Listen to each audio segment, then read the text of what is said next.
You were the environmental police. There is no environment in New York City. With this new power, the green mafia can take over the entire economy through selective enforcement. We know, Madam Speaker, that this national energy tax will cost the American people $2 trillion. We know that. We know this will result in a loss of 2.5 million jobs every year for the American people. We know that. We know this will result in a reduced standard of living for Americans. We know that. What is the point and what's the benefit? The same central banks that have stolen more than $50 trillion from national treasuries across the planet are now creating a new derivatives fraud through the cap-and-trade carbon tax system that dwarfs their previous Ponzi schemes. We've just watched a financial meltdown in this country, the likes of which hasn't been seen in some time. Now, if people like credit default swaps, they're really going to like the carbon swaps that are going to occur and the carbon future swaps. We spent a full day in this committee last summer talking about the manipulation of the energy futures market in oil. We're going to create, I fear, another such system that people who have an inclination to react dishonestly to systems are going to actually have a new opportunity. Is that not a problem? A select group of central banks are lobbying for the same legislation to be passed worldwide. Once the so-called green economy laws are in place, only global megacorporations and their subsidiaries will be allowed to do business. Van Jones, Barack Obama's first green job czar, has stated repeatedly on the record that the new green economy is only a cover for a complete revolution against capitalism and the total redistribution of wealth. But what Van Jones doesn't tell his sad followers is that the elite are bragging that the modern green movement was designed from its creation to destroy the middle class and transfer all wealth into the hands of a super elite. They're not doing this to uplift the poor. No, the goal is to enslave the planet and usher in a new dark age. Every nation on Earth is in the process of, or has already passed, its own set of carbon tax laws and regulations. If their plan is successful, every nation on Earth will not only pay tribute to the powerful world government, but every facet of human life will be regulated by the technocratic global planners. Under the carbon tax scheme, China, India, Mexico, and over 150 other nations are exempt from the global tax system. You see, the bankers already own and control the third world. Their final target is the middle class of the West. Once they've dismantled the economies of the United States, Europe, and Japan, they believe no one can stand in their way. In short, the New World Order is a global corporate takeover. In their global corporate state, there is no room for individuality, sovereignty, or independence.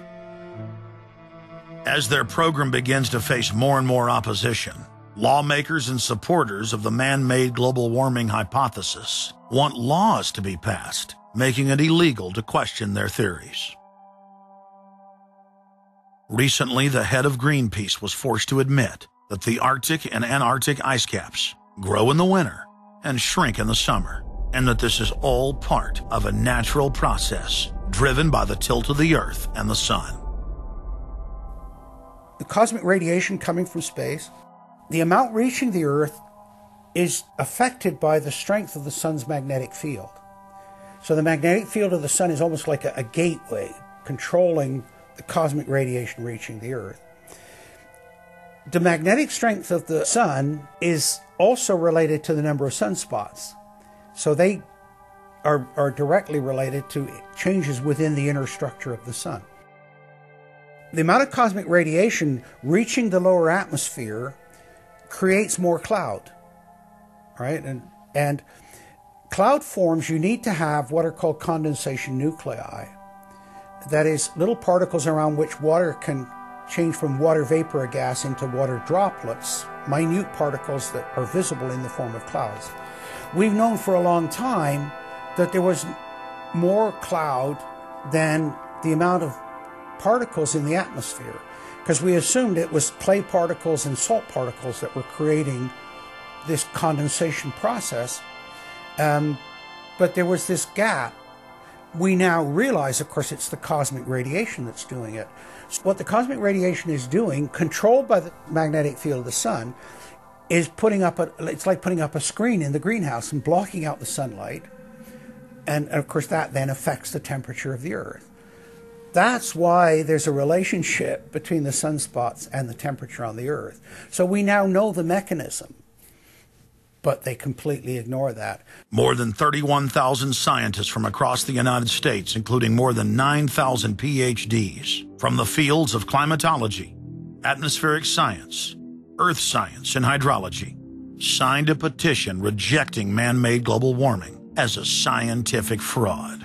This shattered the hoax of the so-called consensus that the mainstream media had been pushing for years, that every scientist on Earth believed that man-made global warming was a fact. If the people are able to block their carbon tax takeover, the elite's agenda to establish a planetary world government will collapse. To force their unpopular agenda upon the planet, the controllers are racing to complete the construction of their police state control grid. Borrowing from tactics used in the past by communist, fascist, and other totalitarian regimes, every form of classical textbook tyranny is now being implemented in the West. In the United States, the central government is federalizing local police. State and local officers are in a great position to collect important information on terrorists and their allies, and the Terrorist Screening Center stands ready to help you. This video, produced by Homeland Security, is required viewing for all departments in the U.S. And with the teamwork of local, state, and federal law enforcement, we have an excellent opportunity to see the picture and solve the puzzle before these terrorists can strike again. State, county, and city police now take their marching orders directly from DHS and FEMA. The videos and training manuals turn peace officers, once guardians of the Republic, into secret police. See way down there? There's a woman taking photos of the dam. Someone called 911 and reported a suspicious person.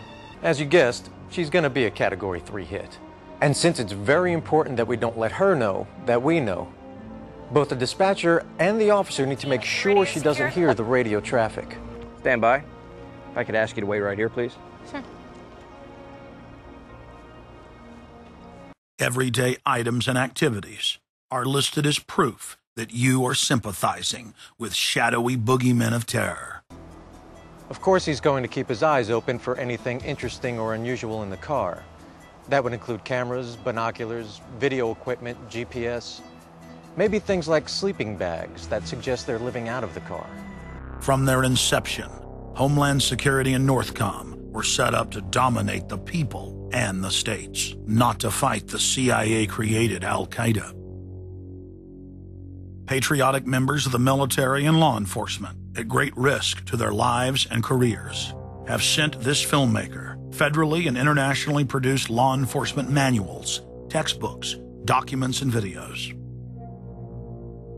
The MIAC report, distributed to Missouri law enforcement, lists gun owners, libertarians, constitutionalists as potential terrorists. The federally written document went on to list Ron Paul, Bob Barr, and American flag bumper stickers as dangerous paraphernalia linked to white supremacists.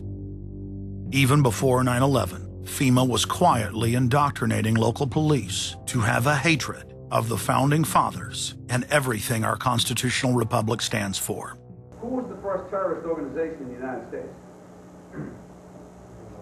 Who? Founding Fathers. Founding Fathers. You mean Thomas Jefferson? Oh, yeah. You mean George Washington? Oh, yeah. Paul Revere? Yeah. These guys right here, let me ask you something. Did they try to scare people? Oh, yeah. They tried to intimidate the British. Did they use acts of violence? Your founding fathers, my founding fathers, were involved in acts of terrorism against British officials because they systematically had British officials assassinated. In the old Soviet Union, Nazi Germany, and Maoist China, the police's main job was not fighting crime. In totalitarian forms of government, the police are political enforcers, or commissars as they were known in Russia. It's their job to spy on the public and to intimidate the exercise